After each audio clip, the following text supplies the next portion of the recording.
Hi, thank you very much for joining me.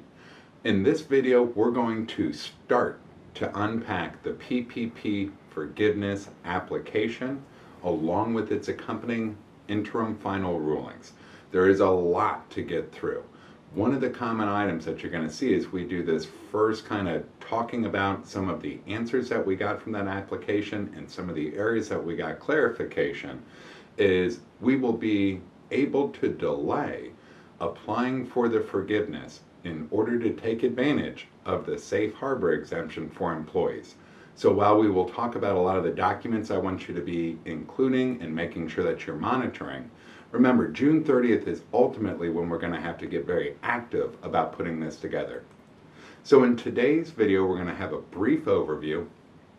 We're going to talk about the answers to the outstanding questions and some of the clarification that we got in this application. So partial forgiveness, what's the covered period, what is cash compensation, and what are the employee benefits? We know we've got the broader categories. Now we're getting to a point where it's been very clarified for us, and particularly for the owners. What are they able to include for themselves? What do they need to disclude for themselves? And finally, we'll talk a little bit about the timelines.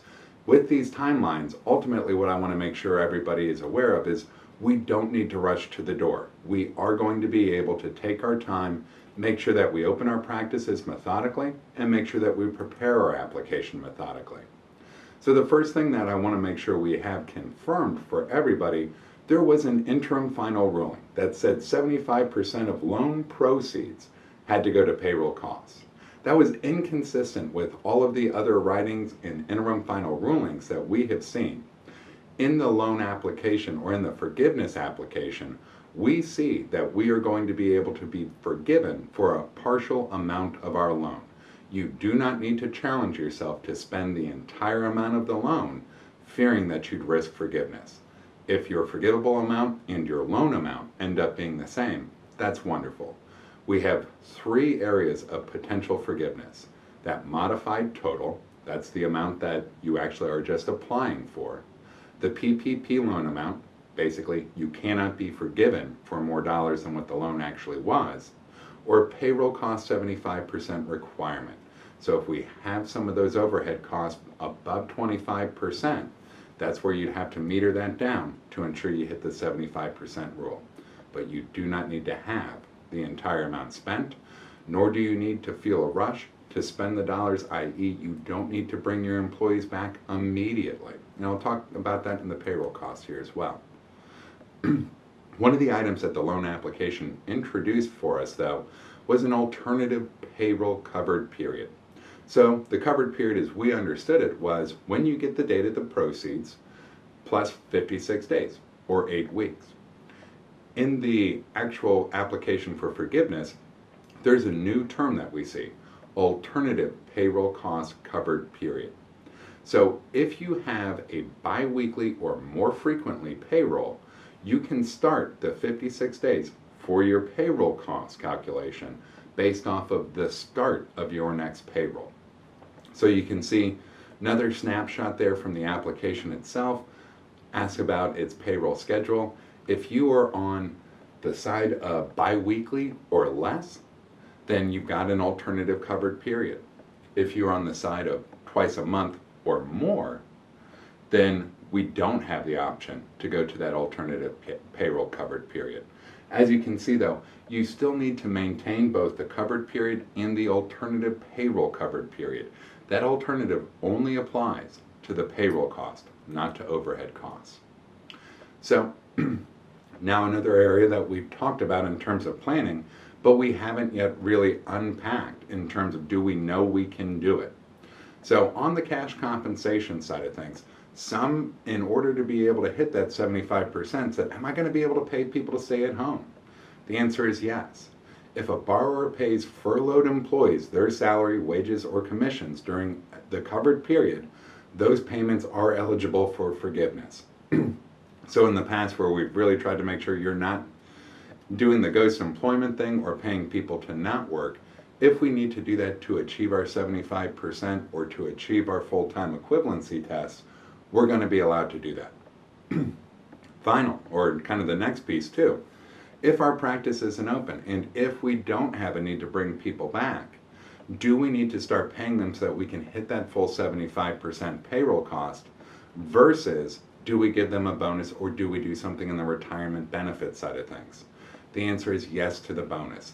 The employee's hazard pay and bonuses are eligible for loan forgiveness because they constitute a supplement to salary or wages and thus are a similar form of compensation.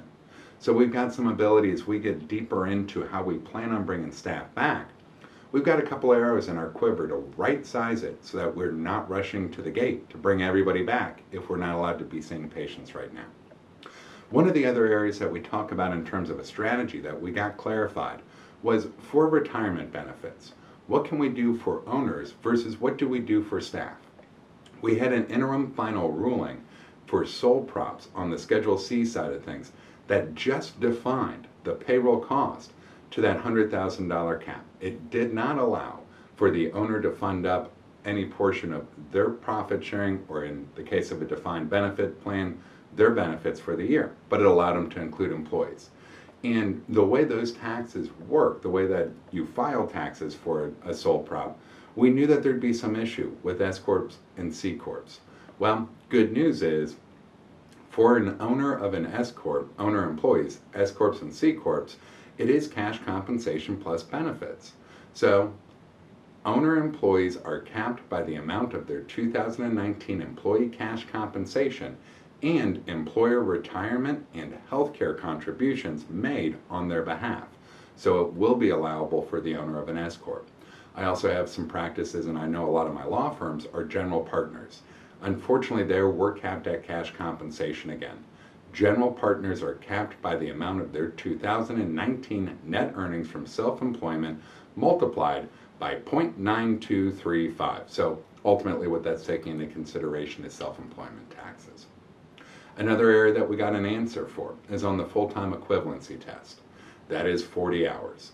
So it will have its own video. We will unpack this full-time equivalency and we will unpack the salary adjustment or wage adjustment in really good detail for you. But I wanted you to know, just because I know a lot of you have seen in my videos, that we don't know what that number is. Now we do. It's 40 hours. So separate, kind of think about separately the salary and wages from the FTE test. Those are two separate approaches. We'll dig into that in the videos. We'll guide the time period comparison decision. So that 40-hour now gives us an ability to really go back through when we look at the comparative time periods we have for those tests. And all reductions, compensation and full-time equivalent, can be remedied by June 30th. So just a reminder that if we've got a strategic approach to these funds where we're going to use the safe harbor, that full-time equivalency test is still there, but we've got an opportunity to bring staff back, not as an average over our 8-week period or our 56-day period, but ultimately before that June 30th date. That brings me to the last thing I wanted to talk about, which was the timing and the process. The June 30th exemption for FTE and salary is where we're going to find most practices using those types of payroll reduction tests. It's called the safe harbor number. That ultimately is going to be when we're going to kick off putting together this application. Once you have the application in hand, the lender will have 60 days to respond to let you know that forgiveness is there. After that 60-day window, the SBA will have 90 days to fund the lender's forgivable amount. So once you do get through that full timeline, we still have a little bit of a delay there. We obviously are going to spend our time up until June 30th, one, reopening your practice, but two, making sure we're taking a deep dive into all of these different subjects that you see here with this more to come. We'll do examples of the worksheets together. We'll unpack the employee strategies. We'll do an application documentation and prep video. We'll have the continued monitoring and rulemaking. As I'm recording this, I know that the legislature has said that they are looking into making some tweaks to this program. They have already been making tweaks to this program. We'll continue to monitor and update everybody as those come about. And we'll also do an example of how you're going to take that idle advance and how that's going to apply against the PPP forgiveness, and we'll model some of those examples. If you have any other questions that come up as this receives an enormous amount of media coverage, and I know there's a lot of professional service providers for you that are writing and talking about this, if you want clarity or if we can give you a video that is direct to a question that you have, please feel free to let us know. That gives us the first video where we just talked about some of the areas where we have clarification. As you just saw, we're going to be putting together a lot more to make sure you know how to get this over the finish line and get the greatest amount of forgiveness possible. Thank you very much for joining me.